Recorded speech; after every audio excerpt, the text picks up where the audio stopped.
Assalamualaikum warahmatullahi wabarakatuh. Nama saya Celila Rayonita, NPM 21191004, Prodi Penjaskes kelas B. Di sini saya akan menjelaskan tentang program kegiatan peserta didik atau Prodik dalam kepramukaan. Dalam bagian A, pengertian Prodik, keseluruhan totalitas dari apa yang dilakukan peserta didik dalam kepramukaan atau aktivitas, bagaimana aktivitas itu dilaksanakan atau metode dan alasan mengapa aktivitas itu dilaksanakan. Bagian B, unsur-unsur Prodik, terdiri atas totalitas seluruh kegiatan dan pengalaman peserta didik dalam gerakan pramuka. Apa semua aktivitas yang diikuti peserta didik? Aktivitas tersebut harus menarik dan menantang peserta didik. Bagaimana aktivitas itu dilaksanakan dengan prinsip dasar kepramukaan dan metode kepramukaan serta sistem AMONG. Mengapa alat untuk mencapai tujuan kepramukaan yang berdasarkan prinsip dasar kepramukaan? Bagian C, sasaran strategi gerakan pramuka. 1. Sikap moral Pancasila. 2. Keterampilan manajerial. 3. Keterampilan kepramukaan. 4. Keterampilan survival. Yang terdiri atas terorganisir, menentukan pemimpin terlebih dahulu, kembangkan rasa ketergantungan. B. Olahraga. C. Pengembaraan di alam terbuka. D. Pengabdian. 5. Keterampilan teknologi. Lalu bagian D, cara menyusun Prodik. 1. Pembina pramuka menghimpun macam-macam kegiatan yang diinginkan atau dikehendaki oleh peserta didik.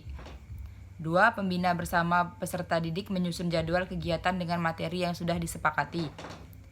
3. Pembina pramuka materi kegiatan tersebut dengan sasaran strategi gerakan pramuka, prinsip dasar kepramukaan, metode kepramukaan, dan kode kehormatan pramuka, serta dengan memperhatikan kebutuhan masyarakat, menjadi kegiatan-kegiatan yang menarik dan menantang yang siap untuk disajikan.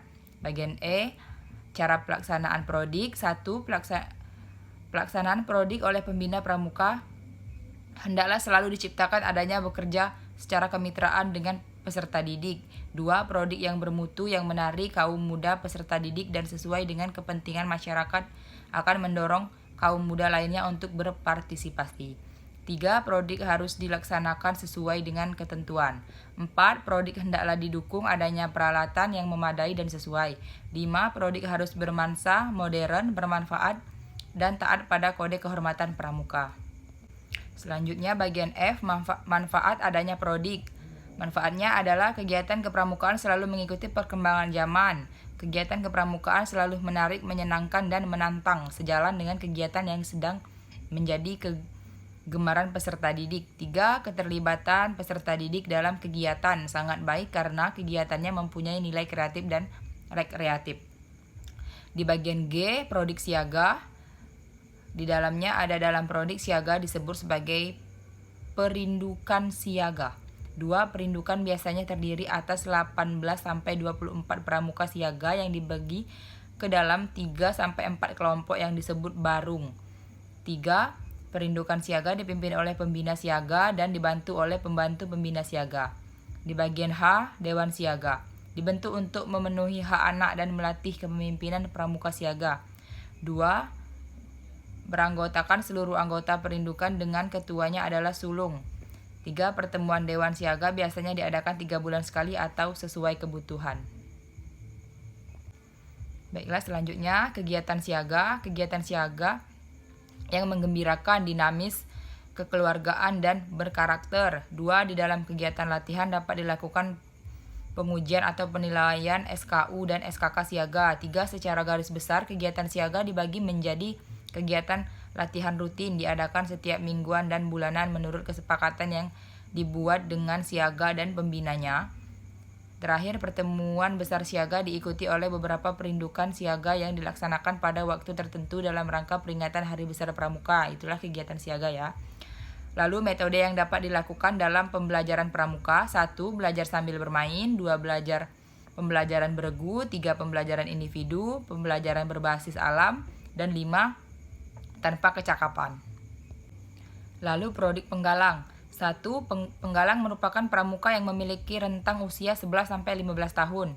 Usia ini biasanya paling banyak di kalangan SD kelas 4 sampai SMP kelas 9. Golongan ini merupakan golongan pramuka setelah siaga. Dalam golongan penggalang dilaksanakan sistem terpisah di mana pramuka yang penggalang putra dipisah dengan pramuka penggalang putri. Setiap anggota penggalang biasanya dikelompokkan dalam satu kesatuan kecil yang disebut regu. Setiap regu memiliki nama yang berbeda. Satu nama lain, regu putra biasanya mengambil nama hewan, sedangkan putri biasanya menggunakan nama bunga sebagai identitas mereka. Pramuka penggalang digolongkan dalam 4 tingkatan, yaitu penggalang ramu, penggalang rakit, penggalang terap, dan penggalang garuda. Sama seperti siaga, tingkatan tersebut bisa dicapai secara berturut-turut setelah seorang pramuka penggalang menyelesaikan pencapaian SKU. Lalu bagian I, Dewan Galang. 1. Dibentuk untuk memenuhi melatih kepemimpinan pramuka penggalang. 2. Beranggotakan seluruh anggota galang dengan ketuanya adalah pratama. 3. Pertemuan Dewan Galang biasanya diadakan 3 bulan sekali atau sesuai kebutuhan. Lalu selanjutnya Dewan Galang dibentuk untuk memenuhi melatih kepemimpinan pramuka penggalang. Beranggotakan seluruh anggota galang dengan ketuanya adalah pratama. Pertemuan Dewan Galang biasanya diadakan 3 bulan sekali atau sesuai dengan kebutuhan tadi. Dan selanjutnya kegiatan penggalang. Di dalam kegiatan latihan dapat dilakukan pengujian atau penilaian SKU dan SKK siaga. 2. Secara garis besar kegiatan penggalang dibagi menjadi kegiatan latihan rutin dan pertemuan besar penggalang. Lalu prodik penegak. Penegak adalah anggota pramuka yang memiliki rentang usia antara 16 sampai 20 tahun. Penegak biasanya merupakan anggota pramuka yang telah menginjak bangku kelas 10 SMA hingga perguruan tinggi.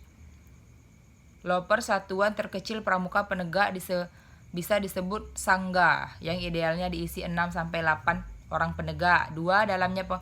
Dalam penggolongan penegak ada 2 tingkatan yang bisa dicapai. Tingkatan-tingkatan tersebut adalah penegak bantara dan penegak laksana, dengan penegak laksana sebagai tingkatan tertinggi. Namun apabila seorang pramuka penegak belum mencapai SKU dalam kegiatan penegak bantara, pramuka tersebut akan mendapatkan titel sebagai penegak tamu. Lalu Dewan Ambalan. Yang terakhir adalah Dewan Ambalan. Dewan Ambalan adalah dibentuk untuk memenuhi hak anak dan melatih kepemimpinan kepramukaan penegak. Lalu beranggotakan seluruh anggota Ambalan, dengan ketuanya adalah ketua Dewan Ambalan. Dan terakhir, pertemuan Dewan Ambalan biasanya diadakan 3 bulan sekali atau sesuai kebutuhan. Baiklah, hanya itu saja yang dapat saya sampaikan. Lebih dan kurang saya mohon maaf. Terima kasih. Wassalamualaikum warahmatullahi wabarakatuh.